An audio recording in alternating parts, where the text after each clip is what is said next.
So the 10,000-acre Montezuma National Wildlife Refuge is located in what was historically called the Montezuma Marshes. The marshes were drained as a result of dam and canal construction in the early 1900s, and area wildlife virtually went the way of the water. Gone. Establishing the Montezuma National Wildlife Refuge in 1938 was the first step of many to restore the area back to its historic expansive marshes, an area thriving in wildlife. Speaker Linda Ziemba, who has been the wildlife biologist for the Montezuma National Wildlife Refuge since 2006, will discuss how staff at Montezuma continue to restore historic marshes and manage the wetlands for migratory birds in her presentation on wetland management for migratory birds at the Montezuma National Wildlife Refuge. So please join me in a warm welcome for tonight's speaker, Linda. Thank you so much for having me. It's so great to be here. So many of you volunteer at Montezuma, so thank you for that. And a lot of you I haven't met yet, but I appreciate getting to be here, so thank you for that. I love talking about Montezuma. Talking about water level management, oddly, is one of my favorite things to talk about, so thanks for giving me this opportunity. And I'm going to assume that you all know Montezuma, so feel free as I go, if I start talking about a place or something that's not familiar to you, feel free to ask me and I'll take a step back and provide more explanation. I don't want to leave anybody behind, but also I think a lot of you spend a lot of time at Montezuma. So before I get to talk about water level management specific to Montezuma, I have to provide some context so that we're all understanding where we're coming from as far as sort of the framework of our decision making. So Montezuma is part of the National Wildlife Refuge system, which is administered by the U.S. Fish and Wildlife Service. And it's a network of federal lands that are set aside for the protection of wildlife. So the mission of the refuge system is to conserve and protect and where necessary restore wildlife and plants and their habitats. So in a nutshell, we're a wildlife first agency and land management agency. We have a policy for biological integrity, diversity, and environmental health. And that really drives everything that we do at Montezuma. And it really also separates us from other networks of public federal lands across the country, right? Like the Park Service or the Forest Service or BLM lands that have more of a multi-purpose mission. Everything we do comes down to wildlife first. So that's the filter that we have to look through when we make decisions at the refuge. So on this slide, I left the words the same, even though I'm going to talk about public use, because even in the arena of public use, we still have to think about wildlife first. So for example, whenever land is purchased for the refuge system, it is automatically closed to the public until we go through a whole process to open it. That includes determining if it's compatible with our wildlife first mission. It's basically writing up a plan, having a public comment period. So it takes years when even at a refuge that's already established, like Montezuma, when we purchase a new parcel of land before we can open it to the public. So all that being said, when Congress formalized our enabling legislation, they did name 6 public uses and said, if you're going to be open for public use, these are the 6 uses we want you to consider first. And those uses are hunting and fishing, wildlife observation and photography, and environmental education and interpretation. And we offer all 6 of those at Montezuma. And so then, I think most of you know a lot of this. I'm not going to spend a lot of time on it, but we're really fortunate at Montezuma that we've got a lot of really great local partners too. So we have a formal partnership with the New York State DEC. So down here, this sort of mossy color, well, let's get oriented. Here's the thruway.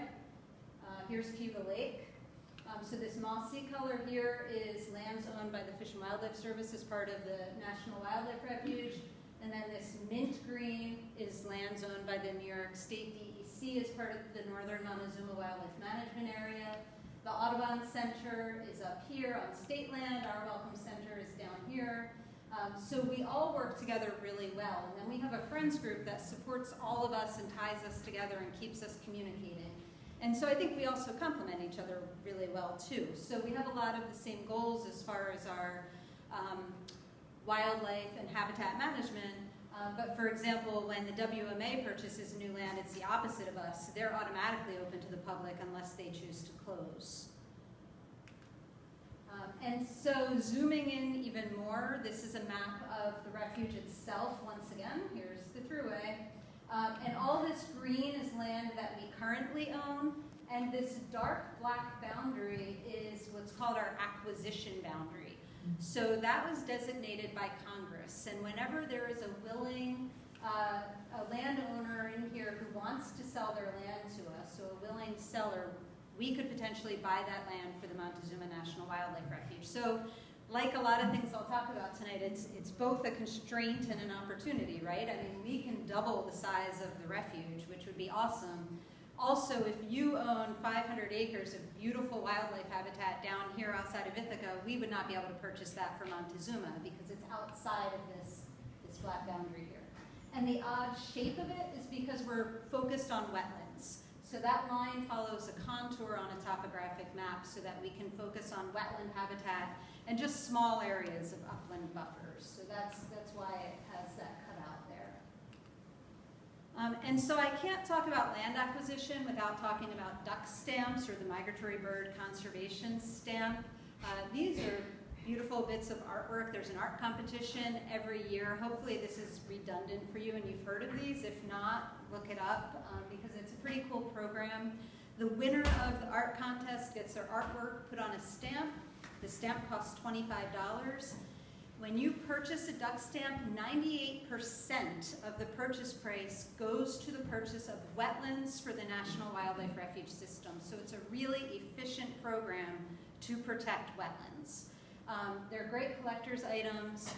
Any refuge that charges a fee to get into, they don't charge you if you have a duck stamp. People who hunt waterfowl, if you're at least 16 years old, are required to have a duck stamp.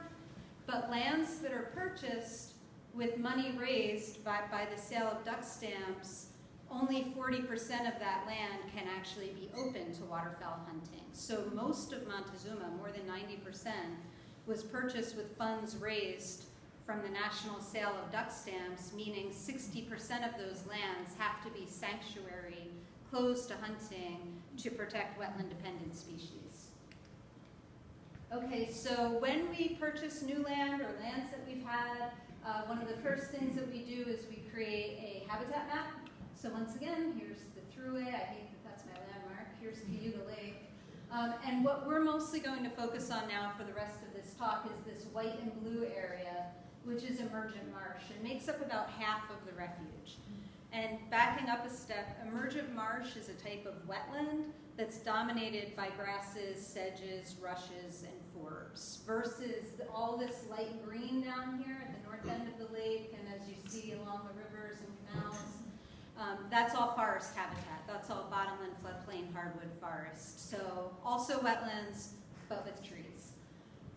And then we have a similar map that I'm not going to put up here that shows all these same areas with our target habitats, because per that biological integrity, diversity, and environmental health policy, we have to restore habitats to native habitats, right? So if we purchase land that's a soybean field, we need to figure out how we're going to restore that and what habitat makes the most sense for that particular parcel.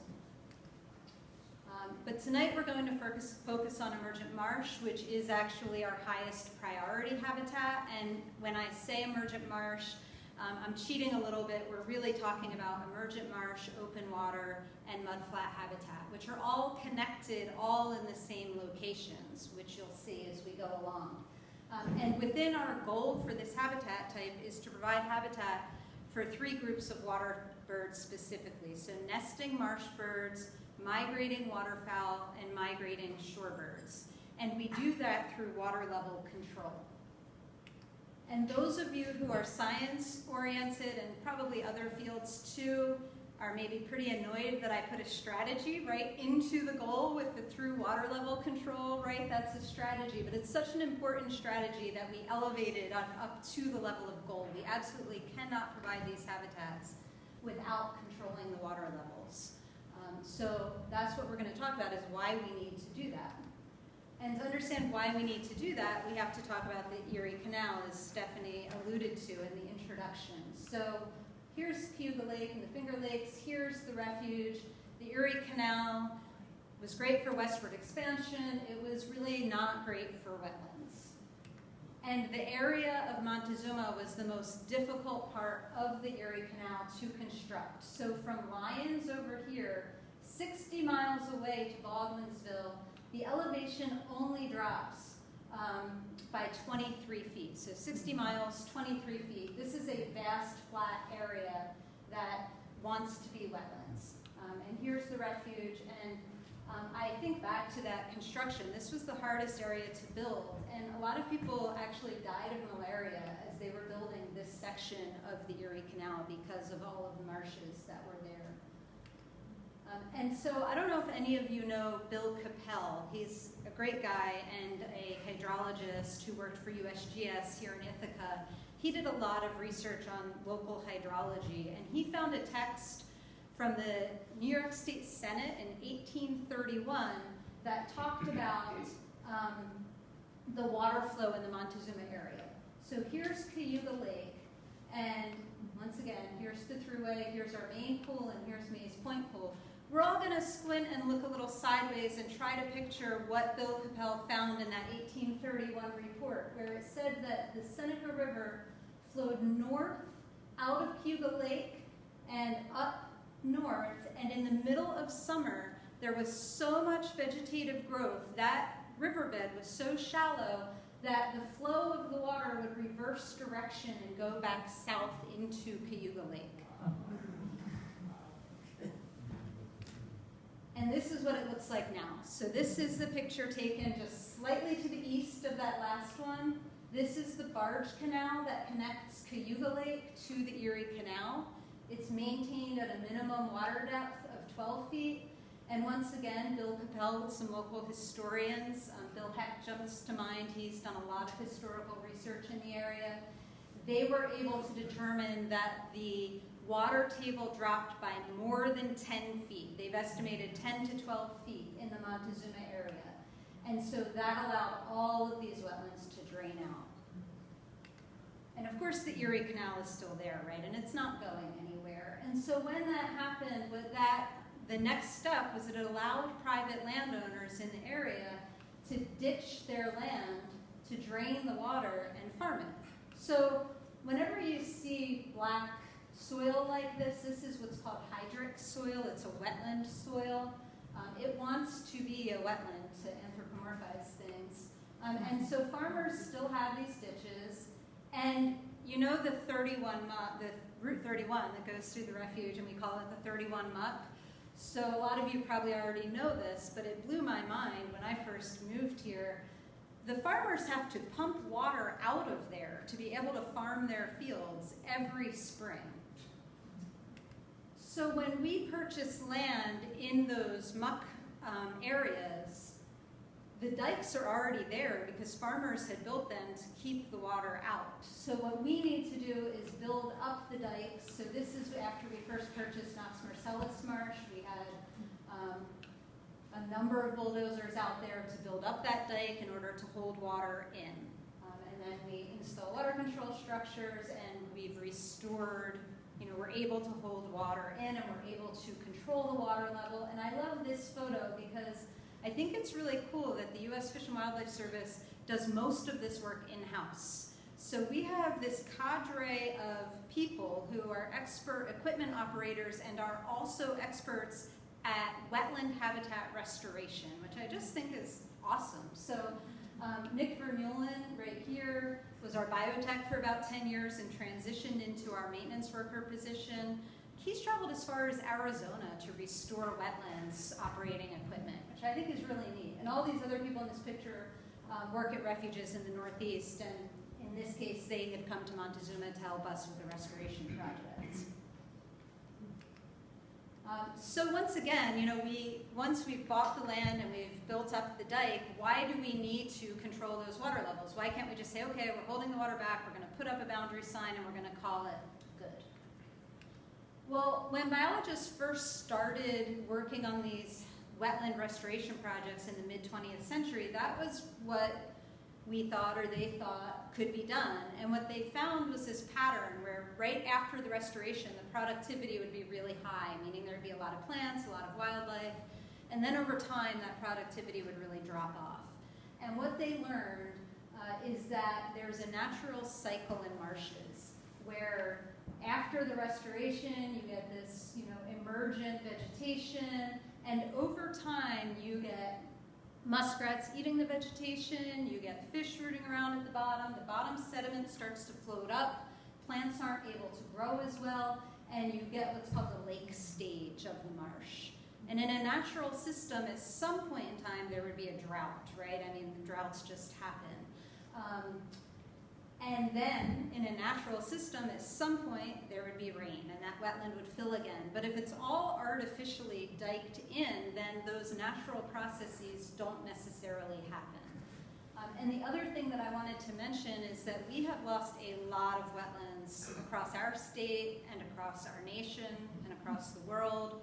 And in my mind, that puts a lot of responsibility on the current stewards of wetlands to try to create the highest quality habitat possible and maintain that.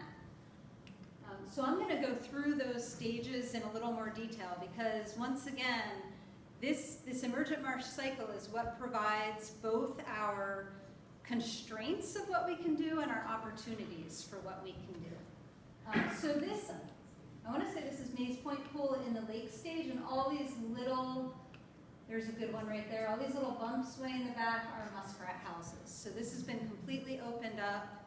And people who visit Montezuma and love to just do the wildlife drive and enjoy the serenity of seeing water, like they're pretty happy with this lake stage. But it doesn't really get a lot of use from wildlife, not compared to some of those other stages. And so what we then do when we see a marsh is in that lake stage is we start to lower the water level. And the water was not that deep in the first place. So we're looking at, this is probably mostly about 18 inches. But we'll start to lower that.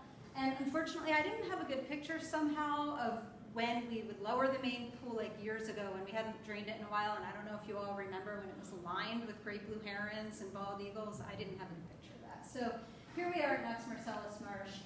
But we start to lower it, which concentrates the food sources in that marsh, and we do tend to get an influx of herons and eagles and birds that are going to take advantage of that. And we try to time that lowering in the spring to match the northbound shorebird migration. So that's when we can provide mudflats for shorebirds that are heading to their breeding grounds. And then we have the summer and the growing season. And that's when we get all this green growth of annual vegetation. And I just put this photo in here that Rick Green took from the wildlife drive last time we drew down the main pool in 2020 because, and I think not so much, I'm preaching to the choir here, I think, with this crowd, but I know for some visitors it gets pretty frustrating when the main pool is drawn down because it's hard to see everything. But there are things out there, but they certainly are harder to see. And then here we are in August.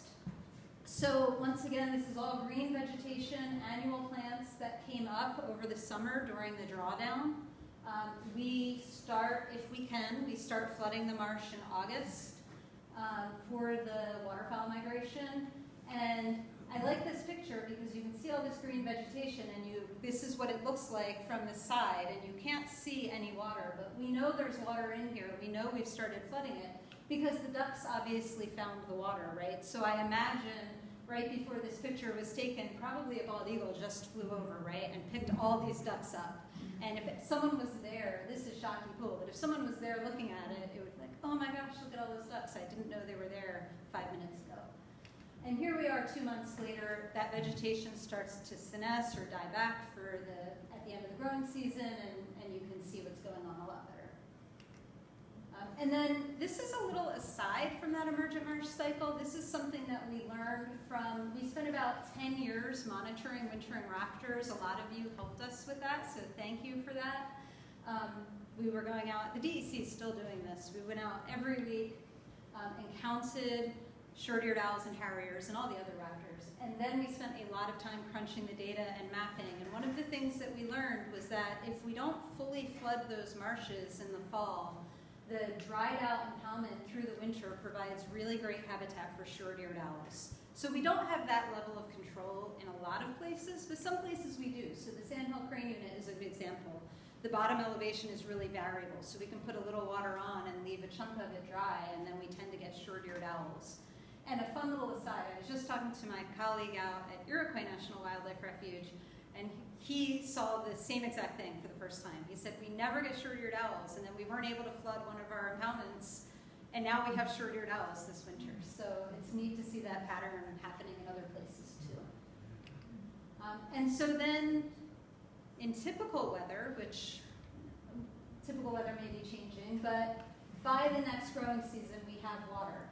And then over the years we tend to get more growth of perennial vegetation, so things like cattails, and then that provides really good habitat, ideally, for nesting marsh birds, most of which are species of conservation concern. So I think of this as kind of the sweet spot a little bit of this emergent marsh cycle. And each marsh moves, kind of sits at this stage for different amounts of time. So marshes that have really high muskrat populations move through this emergent marsh cycle really fast. So each one of these is a muskrat lodge with a family of muskrats, and those muskrats are eating all of the vegetation around their houses. So the main pool never completely dries. We have a spring on the west side, and muskrats will move in really fast. We could probably draw the main pool down like every other year. Versus Mays Point Pool, it just takes forever. And actually, often in this stage, it's so dense, like we don't get these pockets of water. It's so dense that we have to wait like longer for Mays Point Pool to kind of recover. But eventually it'll look like this, and it'll get back into that lake stage again. So I outlined the emergent marsh cycle, and then I talked about in our goal, we have these 3 groups of birds that we're really focused on.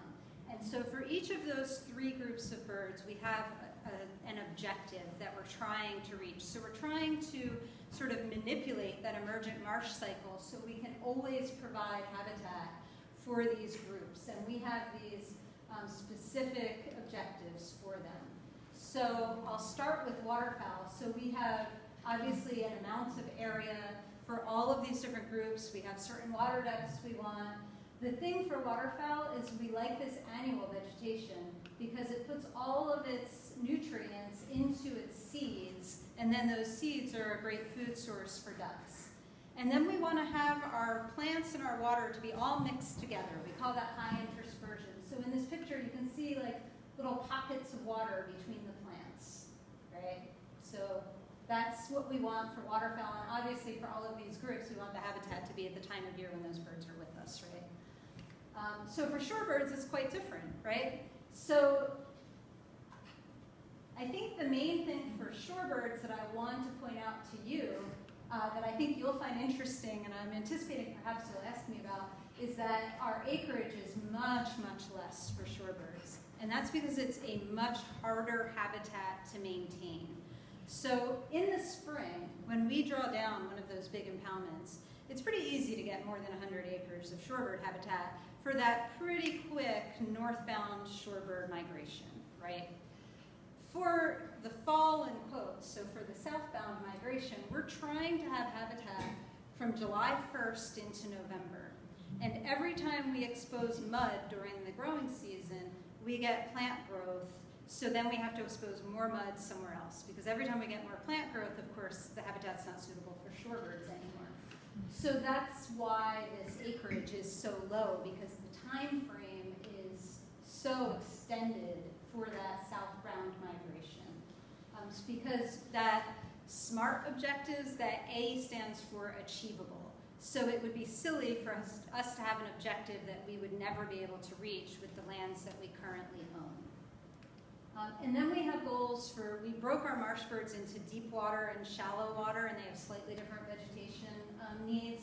But the main thing for them that I want you to notice is this stable water levels.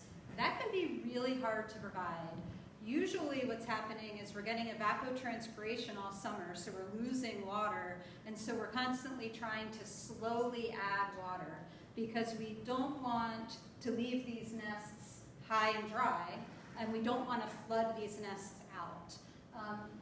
Some summers we were getting a lot of rain, so we're trying to constantly let out the right amount of water, once again, to keep that water level stable. So how do we decide where we can provide these different habitat types? Well, that's from doing a lot of monitoring. And a lot of that monitoring is done by volunteers, and a lot of you, so thank you, because that's what makes all of this possible. So every year we do vegetation monitoring. I don't expect you to be able to read all of this, but it's going to provide a contrast with the next data sheet. So this is a data sheet from this year from Mays Point Pool, and I can't even find it. Okay, 45% of that pool was vegetated. And there was even less than that of vegetative cover, so there were pockets of water, but that just means a little less than half the marsh had vegetation. So it's pretty open. And then right here is our species list, and once again, let's not worry about what those species are. Just notice there aren't very many of them. So this is a complete species list for all of Mays Point Pool. And it's pretty much all typho, which is cattail. So this tells me this pool is in that lake stage, as opposed to the sandhill crane unit, which has 95% of the unit has vegetation. And look at how many more plants there are out there, just diversity-wise. So this marsh is solidly in that persistent emergent marsh stage of that emergent marsh cycle. Definitely not ready for a drawdown. And in fact, if we drew it down, we would be doing damage. We wouldn't be doing any good there. And so we also do bird surveys for all of those groups of birds that we have objectives for, but I'm going to focus just on the marsh bird surveys right now, which once again, it's done mostly by volunteers, including a lot of you who are here. So I keep saying thank you, but it's genuine. We do have specialized surveys for these birds, so as opposed to waterfowl and shorebirds that we count from the edges, we actually wade and paddle into the interior of the marsh, which is really cool, and we could use more volunteers to set points in the marshes. And then we play calls for least bittern, Virginia rail, sura, American bittern, and king rail, which we never get. And then we record responses and stay at each point for a set amount of time. So this is results just from this past summer. So we have the average number of birds per point on the y-axis, and then different marshes on the refuge on the x-axis. So the takeaway here is that there's a lot more marsh birds in the sandhill crane unit than we're getting in a lot of other units, right?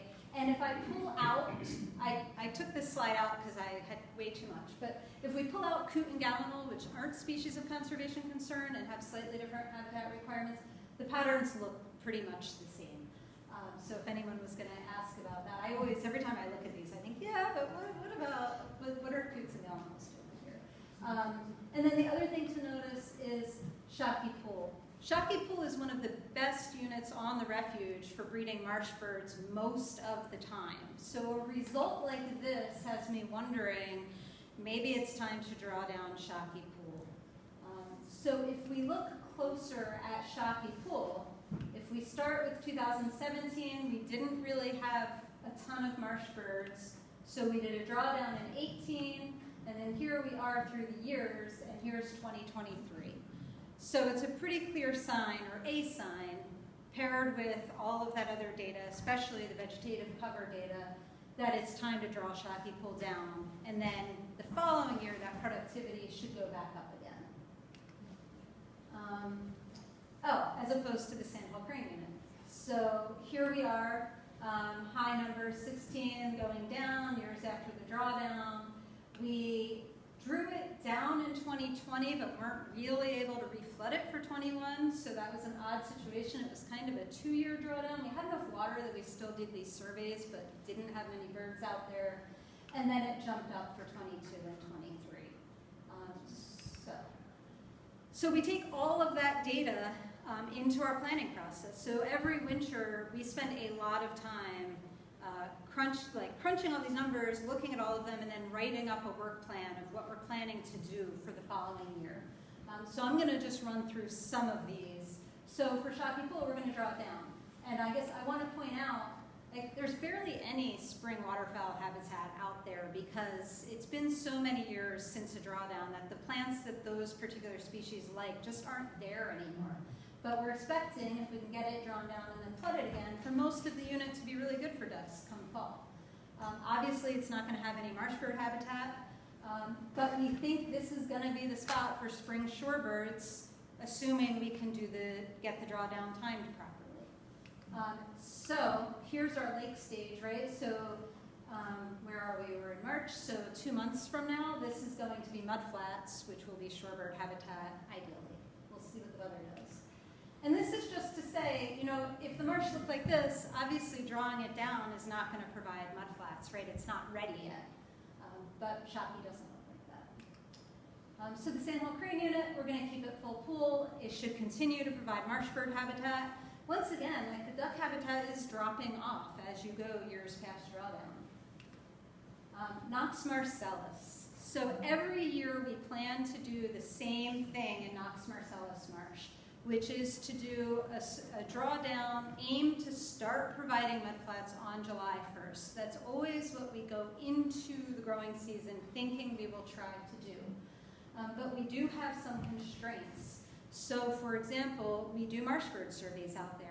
And if we have marsh birds nesting in Knox Marcellus, then we change gears and we try to provide shorebird habitat somewhere else, like Benning often is a good spot because we don't tend to get marsh birds in there, or even trying for the visitor center wetland really early. And some years we aren't able to pull it off because we're not willing to leave those marsh birds nesting in there totally high and dry. We want to make sure they're at least at the point where they can follow the water line and do okay. And then the visitor center wetland, we do something totally different in there.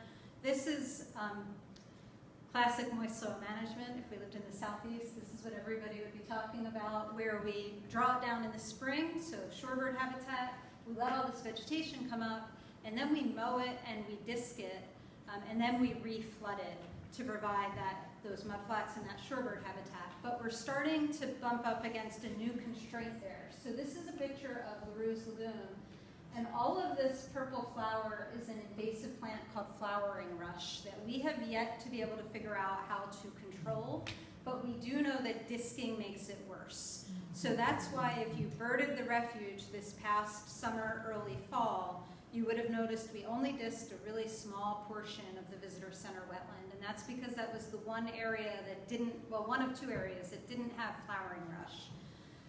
So I'm hoping we still won't have flowering rush in the other area that we left alone this year, and we can disc that one this coming year. And we have noticed in areas that we have completely left alone in the visitor center wetland that we haven't disked for years, other plants are starting to outcompete this stuff. So we're hoping we'll be able to just keep disking kind of small areas and rotate it around so that we can keep doing this, because we like having that shorebird habitat right up close to the visitor center and the entrance road where people can see these birds.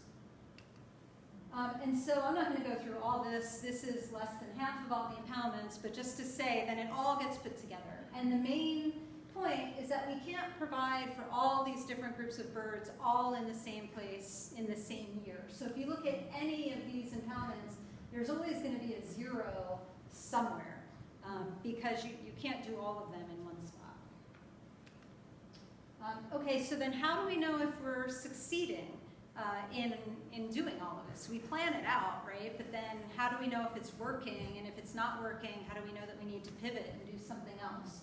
Well, it comes back to monitoring. So we do a lot of water level monitoring. So all of our impoundments have these gauges that we can read to see the water level. And then all of our large impoundments, we mapped the bathymetry. So these are the elevations of the bottoms of the pool. So this is Shaki. So when that gauge says 384.0, all this red is more than 24 inches deep. This is 18 to 24, 10 to 18, etc. So that allows us to have target levels. And of course we look at it to make sure it makes sense, right? But it allows us to have target levels so that we can try to maximize the best possible habitat out there. And then I already talked about that we do bird surveys every week. And sometimes that plays into within your management as well, like I already mentioned for Knox.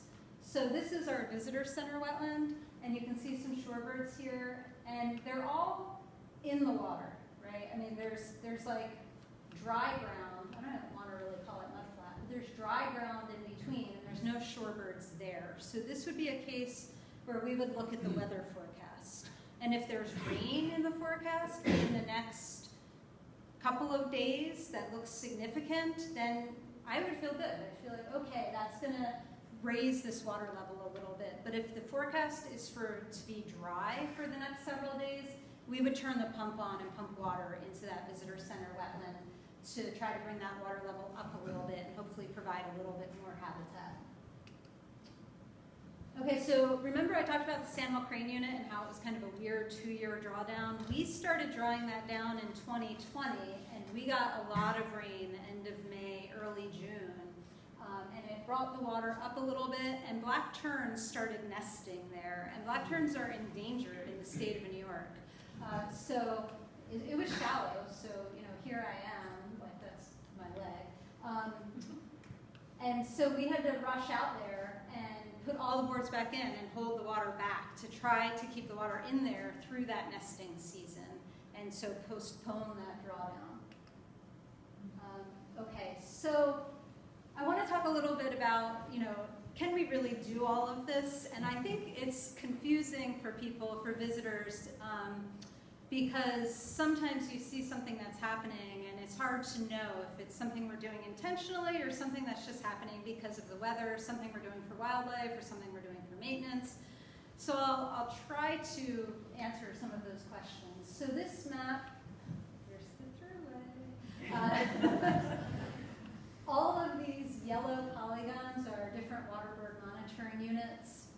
And all of these little white and pink circles are water control structures. So we have more than 16 manageable impoundments, and each one has anywhere from 1 to 8 water control structures to control the water levels within them.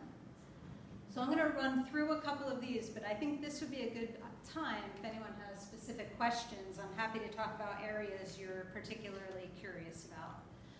So this is the main pool. This is the wildlife drive, and here's 5 and 20. These are just maps that we made up for people who are mowing our dikes, so our color scheme has changed a little bit. Here's Cayuga Lake. So the main pool is unique in that the number of months per year is decreasing. So I would say for about 8 months of the year, we have a really good source of water in that we can gravity feed water from Cayuga Lake through this ditch that we dug under 5 and 20 and up into the main pool. So we have a structure here we can open up, there's 3 structures here we can rearrange, and then we can get water into the main pool. I say the time frame is decreasing because the Canal Corporation is lowering the lake earlier and earlier, and we're dependent on that. Okay, so Shaki Pool, we usually have good water sources. We have 2 brooks that run into it, Black Brook and White Brook. And then we can feed water from North Spring Pool under the thruway into Shaki, and Esker Brook feeds North Spring Pool. So when there's a drought, the water runs out and we don't have any. But most of the time for Shaki, we do have water. And then we have 3 outlets for Shaki, one of which can be used to flood maize, or at least to add water to maize.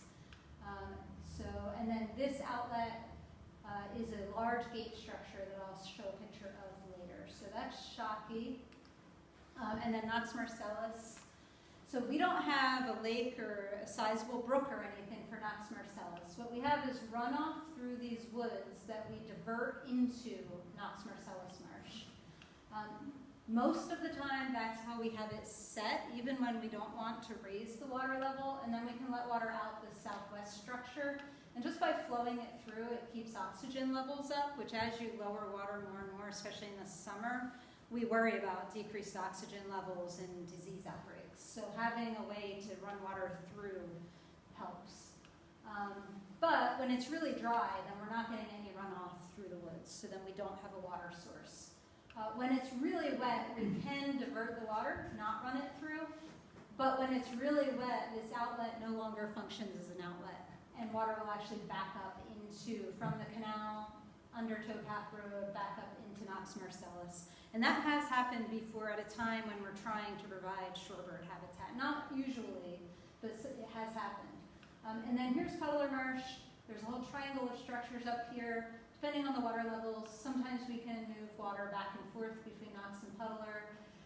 It's always higher than the private mucklands to the north, so we could always let water out there, except we can't during the growing season because we would flood a farmer's farm field, and that's absolutely not okay.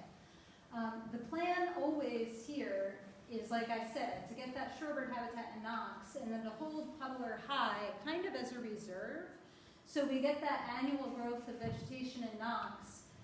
If it gets totally grown out with no more shorebird habitat and it's still the shorebird migration, we could flow water from Puddler into Nox, which would be duck habitat, and create some mudflats in Puddler. And we have been able to do that in the past, but and I think we could in the future, but it's not something that happens that often. Okay, so I'm not going to keep going through this. I just threw the Sandal Crane unit up here to give myself a chance to pause and say, do any of you have any questions at this point? I was just talking, yes, go ahead. Okay, I understand what you meant when you say, so we mow it and then we disc it. What are you talking about, disc? Yeah, that's a good question. So within the Visitor Center wetland, yeah, it's what Colleen just did. That's right, Colleen. That's perfect. We run equipment through, and it has it like a disc on the back, so like a plow that just turns over the dirt and turns over all of that vegetation, and so creates a dirt, So it kind of, when you plow, it creates straight lines. This just kind of creates like a bunch of dirt, basically. So it just turns over all the vegetation. Are there any farmers here who could explain that better? I feel like I'm falling on my words. Yeah. Just say how that achieves your goal. Oh, okay. So the way that achieves my goal, thank you, is that for shorebirds, we don't want all that vegetation there. So it just opens it up. So when I was talking about for ducks and for marsh birds, we want the vegetation and water to be all mixed together. For shorebirds, like at Nox marcellus, if there is vegetation, we want it to be way off to the side, not bothering the shorebirds, and we want to have a big open area for shorebirds. So by disking, and just the disc can't handle the vegetation if it's not mowed first. So mowing and then disking, that just opens it up, gets rid of that vegetation. However, what it doesn't do is it doesn't get rid of those seeds, and that's why you often see ducks in there with the shorebirds eating the seeds that are still there.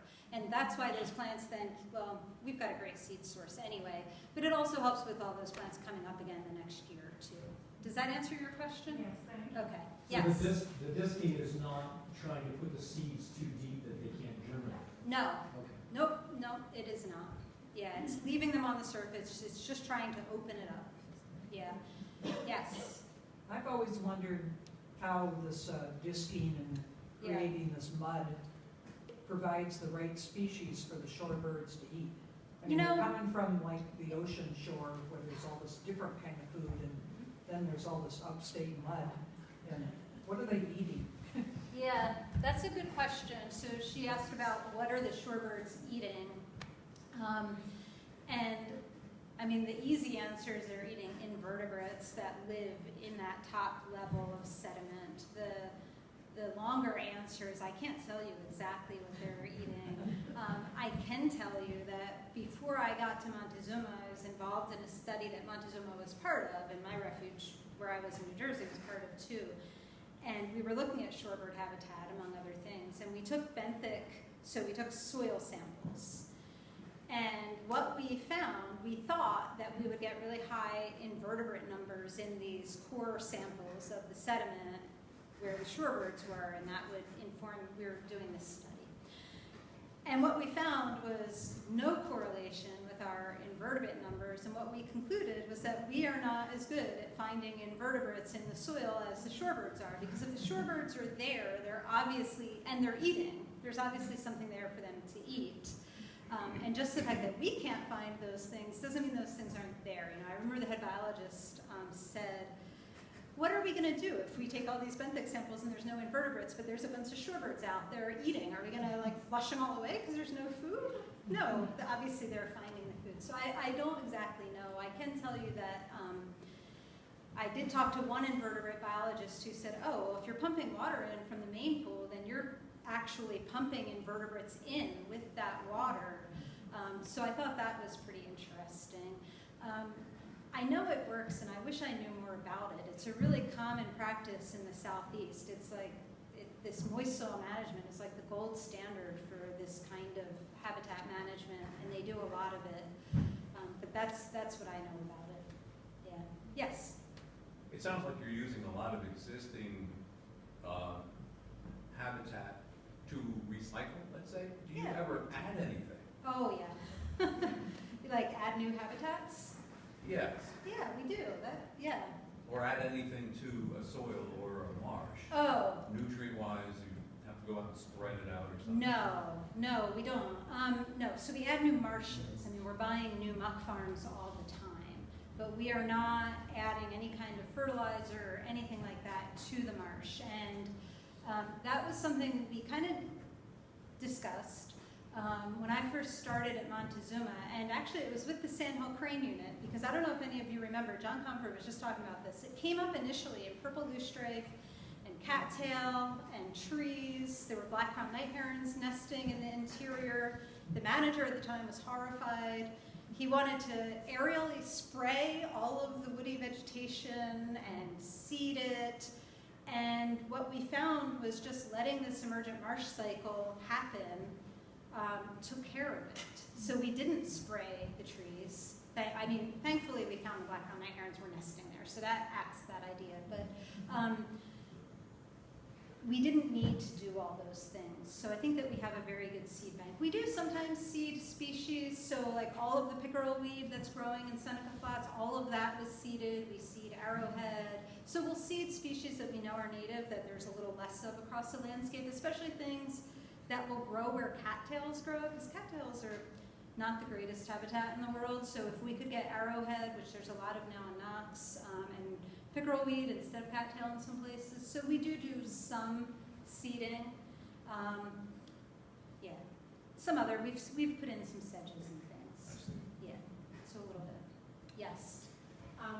Because so much of the wildlife refuge is surrounded by and interspersed with farmland and agricultural properties, I just wondered to what degree your efforts are affected by proximity to pesticides, nutrition, spraying, and so forth, and especially since your sources of water could be runoff from those areas.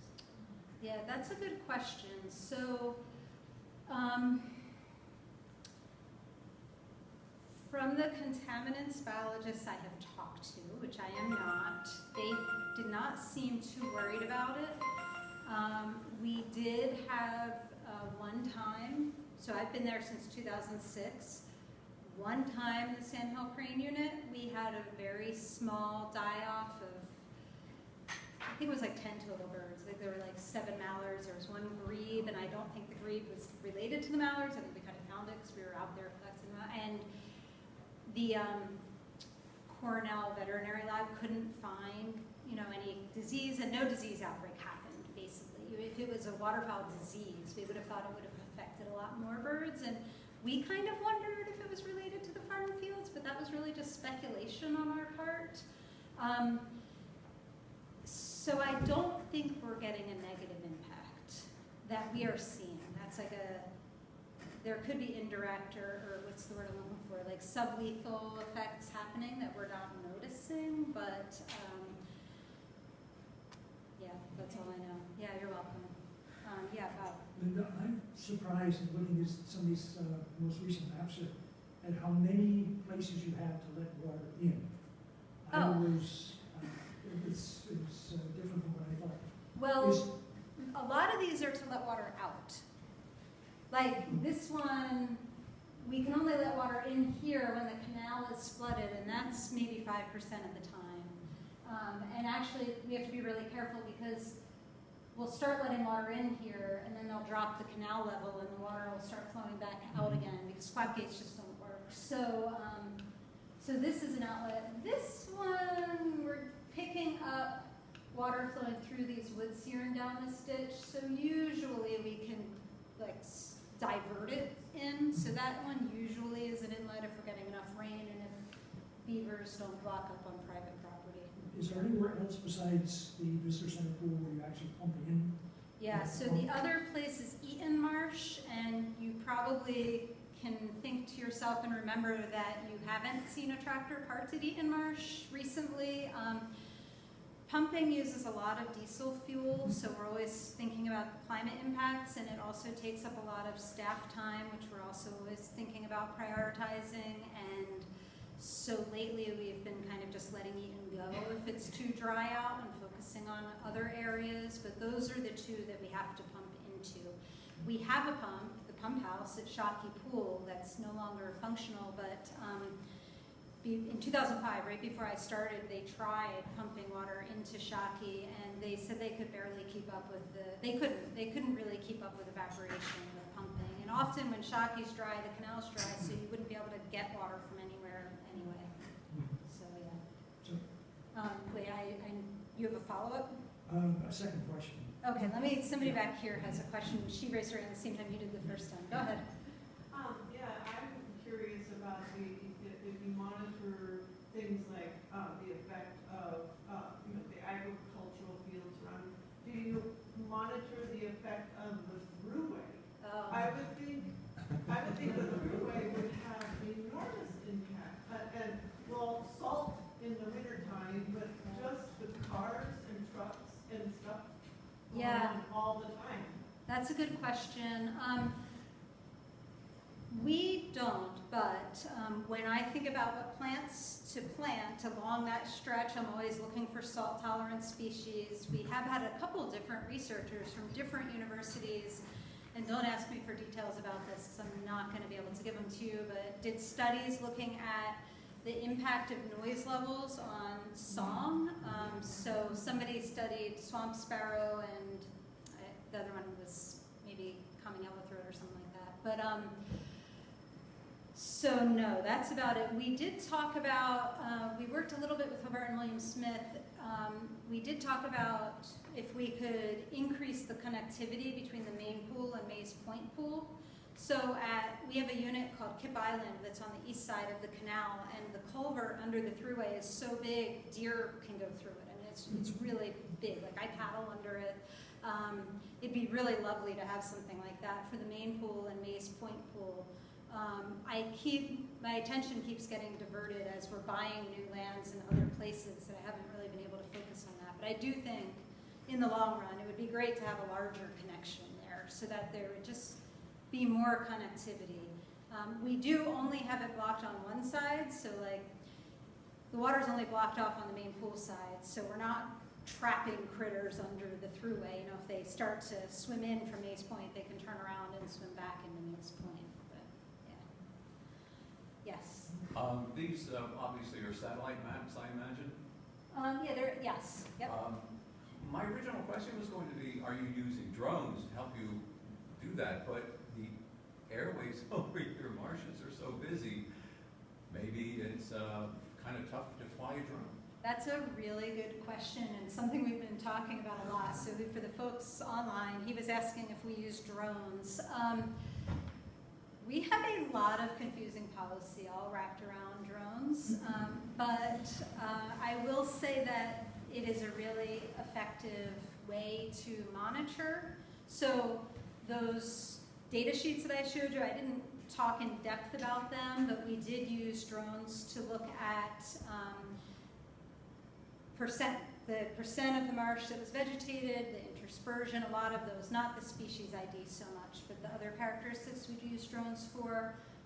We actually used drones for a control of an invasive plant this summer for the first time, which was great because there was no ground disturbance. So yes, I think that that is up and coming. And I will just say for all the photographers in the group that it is not legal to launch a drone on a national wildlife refuge. So let me just throw that out there. We've been having a lot of discussions about drones lately. It's definitely, it's a moving target. Go ahead. You mentioned a state report from, I think, the 1830s that talked about the hydrology. Is there anything from that time period or before agriculture was so widely practiced about the vegetation that was there? Yeah, that's a really exciting question. So he asked about historic documents about vegetation. So we, gosh, about 10 years ago now, we took the survey information that the State Museum had for the tracts that were given out to people who had fought in the Revolutionary War, and those surveys often talk about the vegetation that they're going through, and we reconstructed historic habitat maps for the portions of the refuge that we owned at the time. So something I really want to do now is we're purchasing more land much farther north. The soils are different, it's quite different. I really want to get my hands on the maps or the surveys for those and try to do the same thing up there. But if all of you know other sources, I would love that. That would be really helpful. So that was the one source that I knew of that we used. So that was from the 1700s. Yeah. Yeah, Bob. Yeah, as you manage habitat for various species, the water levels and vegetation, and stuff, how much do you coordinate with the DEC? That's a good question. We had talked about having a higher level of coordination where, we would kind of make some decisions based on each other. So Bob asked about how much we coordinate with DEC as far as water level management. And at this point, we really don't. I think the constraints of that emergent marsh cycle and our own trying to get everything done, that just kind of didn't fall into place. Yeah. And what's your sense? Is the DEC concerned with the same type? Are they doing the same type of management? Oh yeah, you could have had Christina Ho or Frank Morlock here from Northern Montezuma Wildlife Management Area, and they could have given you a very similar talk. I mean, almost the same. They are doing exactly the same kind of work. They have some really, on Howlands Island, the habitat types are quite different, so it's a little different there, but there are larger marshes they've been working on, like Guy's Marsh, Mitigation, Deep Muck, that are on the other side of the river, closer to their office there. They're doing all this same kind of work there. And they're getting black terns. So last year, we had more black terns on the complex than we have since the 1960s, I want to say, and in more places. So we had black terns on 3 state marshes, which we've never had before, as well as several refuge marshes. So yeah, they're doing great work up there. Yeah. Yes? So this question concerns cyclicity, and in particular about some concepts that you laid out at the beginning of your talk. Well, I didn't hear the word that you said. Cyclicity, just cycles. Okay. So I'm going to tell you 2 impressions I got, but please just correct me, because you may have explained this and it didn't all register. So I got the impression that the emergent marsh cycle, which this is my first exposure and I'm absolutely fascinated, would not in the natural system, unmanaged by humans, necessarily be a seasonal or annual cycle. And then I got the impression, which may be incorrect, that the human-managed emergent marsh cycle that you folks are trying to regulate now to the benefit of wildlife does tend to be a seasonal or annual cycle. So are either of those impressions not correct? And if they're correct, then could you speak to the implications of that difference? Yeah, so for the folks online, I'm not going to repeat all of that, but he's asking about the timing of the emergent marsh cycle in a natural system versus a highly managed system like Montezuma. And so in a natural system, it would happen, but it would probably in most places take longer. So a marsh might sit for a much longer time in what we think of the current value system as low quality habitat. So it might sit for really long at that lake stage, or it might sit for really long in like what we call a dry marsh, where it's got a whole lot of cattails, and so maybe has roosting swallows, but really isn't getting that much wildlife use. So kind of either end. And what we're trying to do is minimize the amount of time the marshes are spending on those two ends and maximize the amount of time the marshes are spending providing higher quality habitat. So yes, we are definitely manipulating it in that way.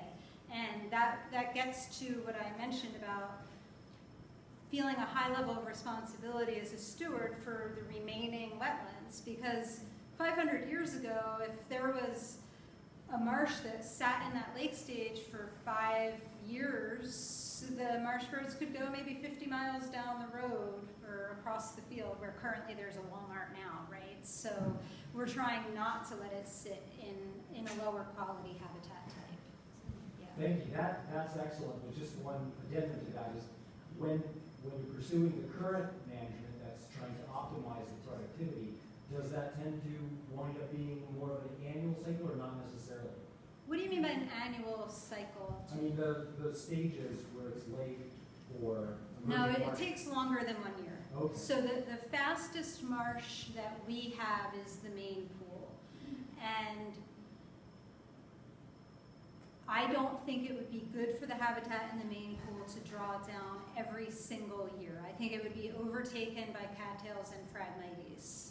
It might take a little while, but over time, repeated drawdowns, we would just get more and more cattails and phragmites, which means we'd have less mudflats for shorebirds, less duck habitat. As it gets thicker and thicker, even less breeding marsh bird habitat. So the quickest we can really do, I think, is the main pool, and even once every 2 years is pushing it. You know, sometimes maybe we could just have 1 year in between, but then it would take more years than that to get back to that lake stage. Maze Point Pool, I want to say takes somewhere in the neighborhood of 7 years before it's ready for another drawdown. And it'll have, hopefully we'll see this, you all can call me and say, why doesn't it look the way you're predicting, you know?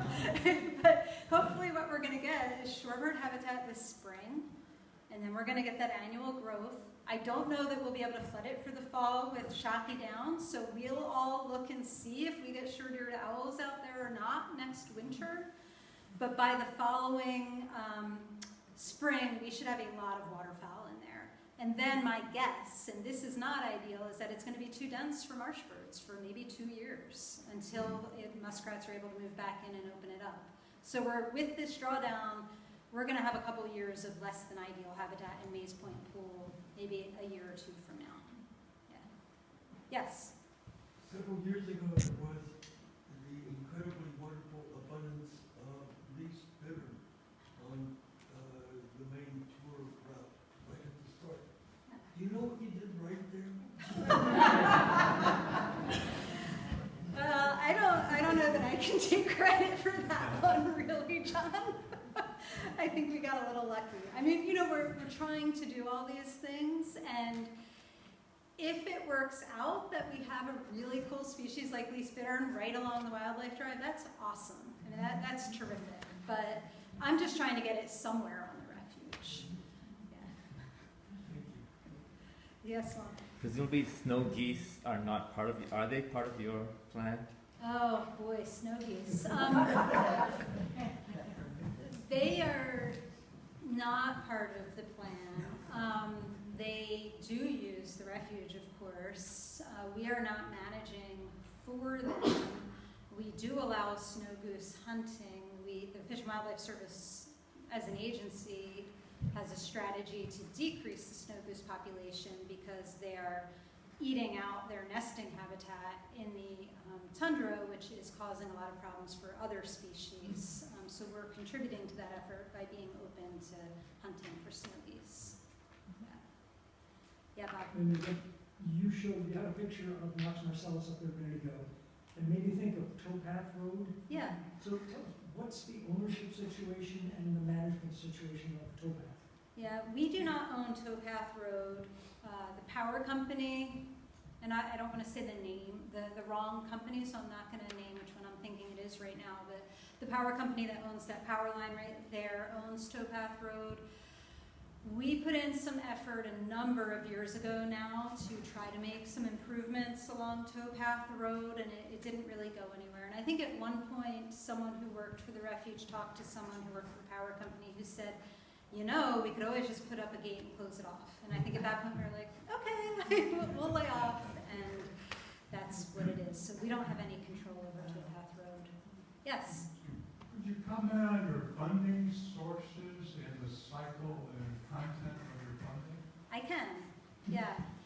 So we are part of the federal budget. So we receive funding that Congress designates for us annually.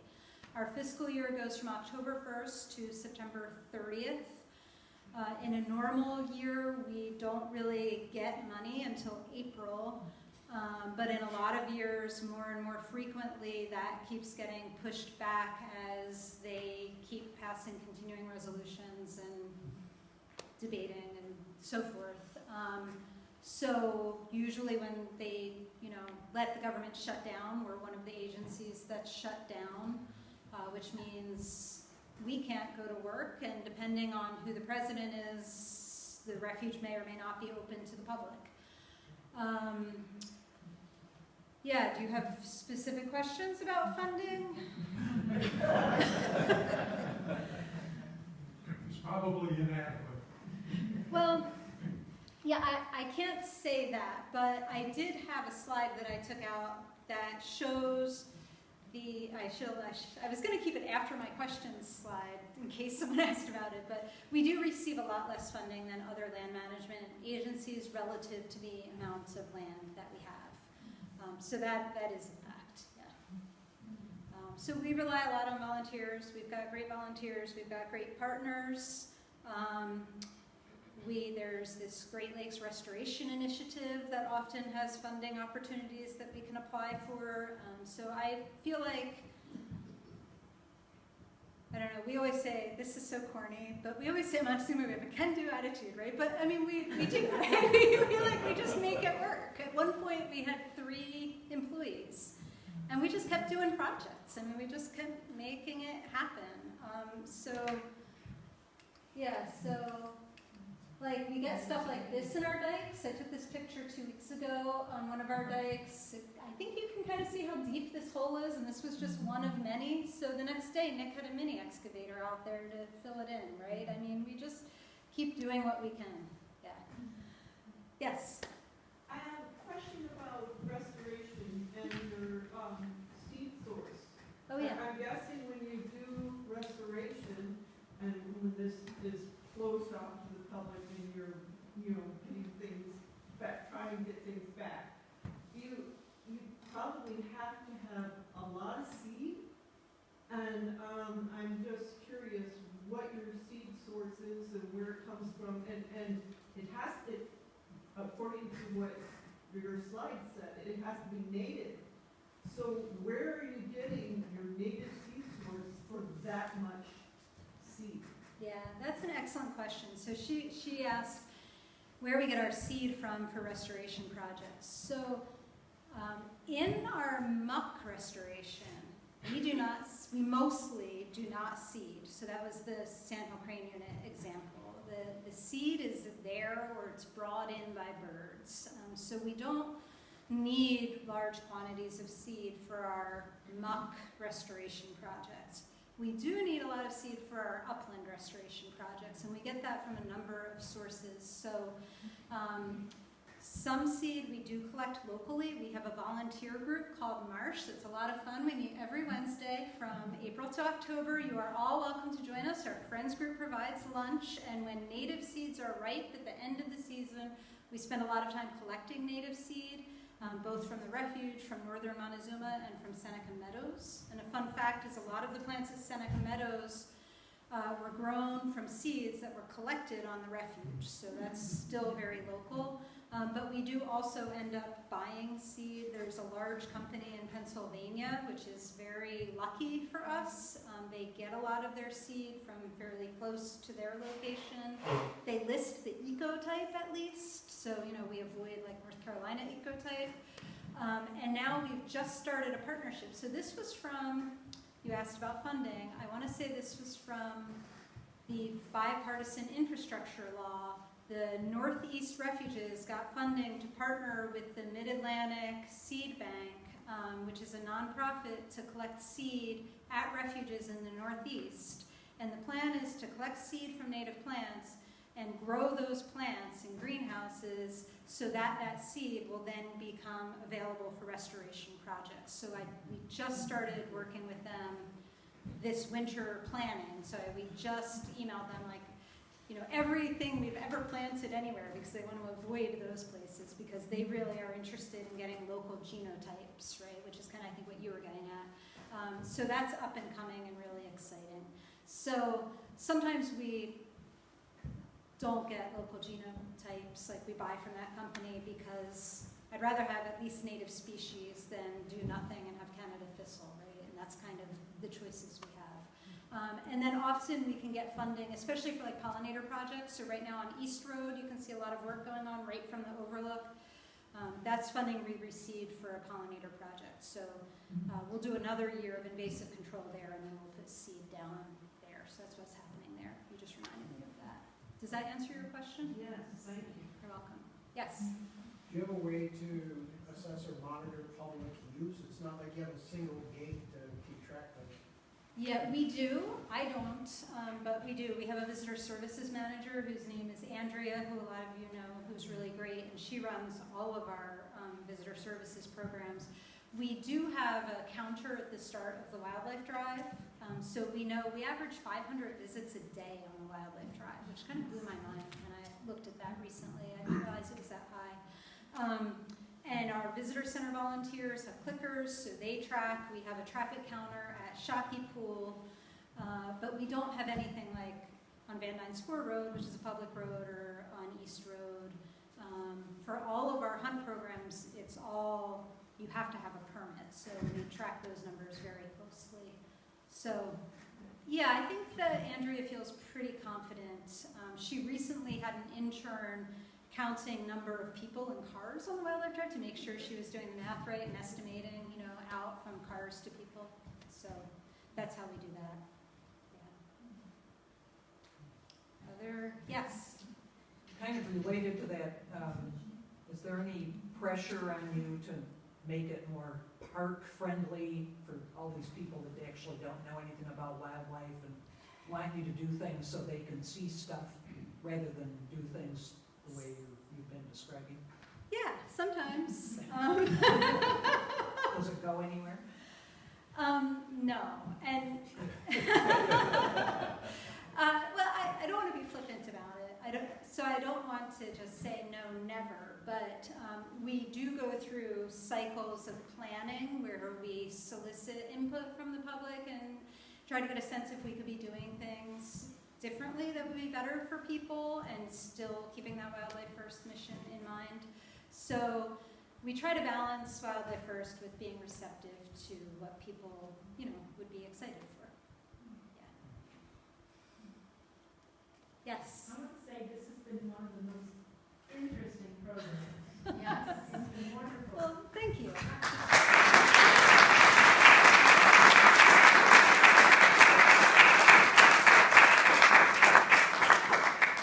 I would like to know, what would this land be like if none of this had happened?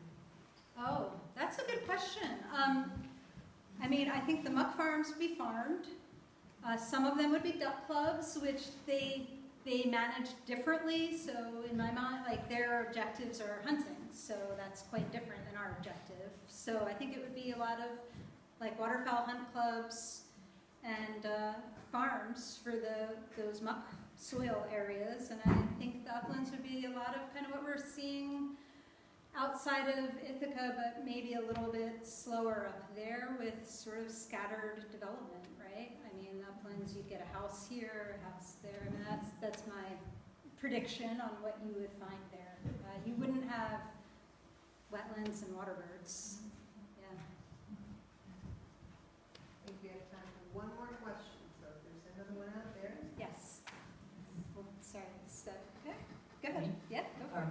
Is there any chance you might be able to buy that main muck land along Route 31 that we see all the time there? At Yes, any but point? not anytime soon. If I'm ending, I have to end here. Yes, but not anytime soon. So the former owner, within the past 5 years, sold it to a new owner, the muck farm on 31. And it seems like he is committed to farming it for a long time, so I don't think in the near future that he would want to sell to us, but if you're thinking long-term, yeah, I think it's very likely, that maybe after I retire, or, I don't know when, but I think the great thing about, all of this is you can think long-term, right? And I don't think a Walmart's going to be put in there. I think eventually, yes, it'll be part of the refuge, but I don't think it'll be anytime soon.